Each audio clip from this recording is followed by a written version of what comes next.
The galaxy was silent. For centuries, the dark rift had been a graveyard, a swirling wound of radiation and gravity where even light lost its way. The Galactic Council had marked it on every star chart as forbidden space. No ship that entered ever returned. Until tonight. In the Council Chamber of Concordance, 1,000 worlds were represented by shimmering holograms and breathing delegates. It was a place of order, of laws and reason. But when the static broke across the chamber's comnet, every voice fell quiet. This is Commander Hale, of the human vessel Odyssey.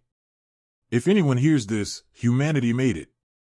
The sound was old, brittle, but alive. Every translator drone flickered, every eye turned toward the spectral waveform rippling in the air. Impossible, hissed Admiral Zerthian of the Vol. The rift consumed them 300 cycles ago. But the voice continued. The message carried images. Fragments of a broken ship tumbling through storms of violet plasma. Hulls torn apart, fragments welded by desperate hands. Inside, shadows moved, thin, tired, resolute. When we entered the rift, our drives failed, Hale's voice said. Gravity tore us apart. We thought it was the end. Through the feed, the Odyssey looked less like a ship and more like a scar stitched together from memory and willpower. Metal fused with rock. Solar panels replaced with living plasma that pulsed faintly to an unseen rhythm. We lost contact with Earth within weeks, Hale continued. We lost half the crew within months. The rest, they stayed because we couldn't stop. A hand brushed frost from a viewport. Beyond it, the rift shimmered, alive, watching. They had learned to move again. When engines failed, they built smaller ones. When metal ran out, they harvested the luminous storms themselves, energy lifeforms that danced between magnetic waves. They responded to vibration, Hale explained. To sound. We sang to them. The footage showed a woman standing in a half-flooded corridor, humming softly. Her voice echoed through the hull, resonating with a glowing blue mist that swirled around her fingertips. The mist pulsed in rhythm, powering dormant coils. The ship lurched forward. We learned to speak to the dark, Hale said, pride edging through exhaustion. And the dark spoke back. In the chamber, the delegates whispered furiously. Admiral Zerthian's eyes narrowed. Lies. No carbon species could survive inside that storm. But Chancellor Var of the Sullen leaned forward, her translucent fingers tightening on the edge of the console. Listen to the tone, she said. That's not deception. That's survival. The next images were slower.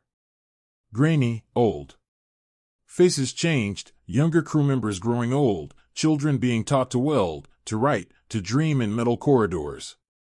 When our engines died again, Hale said, we used the cryobatteries to power a fragment drive.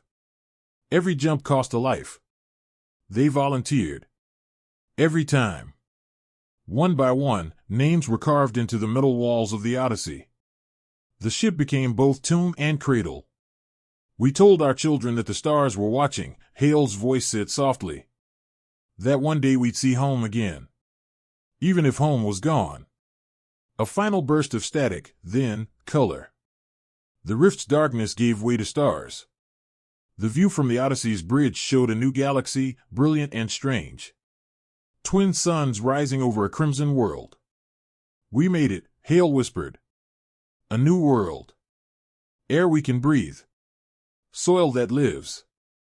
The camera shook as he climbed out of the battered ship, boots sinking into red dust. He raised something from a pack, a flag, frayed and scorched, blue and white with a green ring at its center. We call it home too. Behind him, children laughed, the sound faint under the hum of alien wind. The council sat frozen. The holographic projection glowed with Hale's aging face, eyes lined with exhaustion and triumph. You said we were too fragile for the stars, Hale said. Too emotional. Too reckless. He turned the camera toward the sky, the Odyssey orbiting, patched with alloys that glimmered like scars.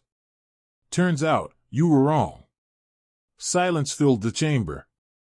The only sound was the hum of the hollow emitter.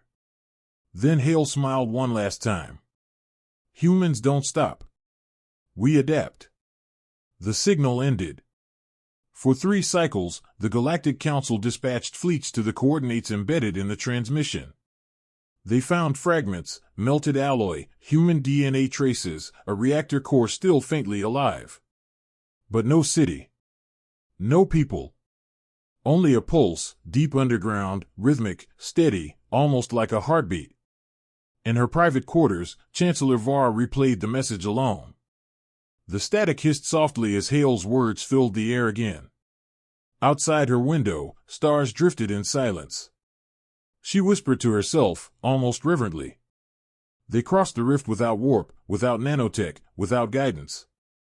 They crossed it with will. Her aide, a young AVT researcher, tilted his head. Why would they risk so much? Var turned off the projection. Because they believed the dark could be tamed. Did they succeed? The aide asked. She looked at the faint blue glow still lingering on the screen. In their own way, she said. Yes. Decades later, probes launched by alien civilizations still detected the faint signature repeating near the edge of the dark rift. The signal was weaker now, barely a whisper. To whoever finds this, it said, the voice distorted by time. We were told we couldn't survive beyond the light. But we did. We learned to breathe in the dark, to turn storms into song. If humanity has fallen, remember this. We didn't vanish. We evolved. The Galactic Council eventually declared the Odyssey a myth, a legend told to inspire explorers and dreamers. But deep within the rift, a lonely probe drifted across a silent world. As its sensors scanned the surface, it detected motion, faint electromagnetic pulses forming rhythmic patterns. Like music. And, for the briefest instant, a human heartbeat echoed through its hull. Then the signal faded, back into the dark. Far beyond known space, twin suns rose over a red horizon. A shadow moved there, a figure in an ancient, patched spacesuit standing beside a small colony dome. He gazed upward as the light touched his visor. The stars shimmered, and for a heartbeat, one could almost hear him say, "We adapt."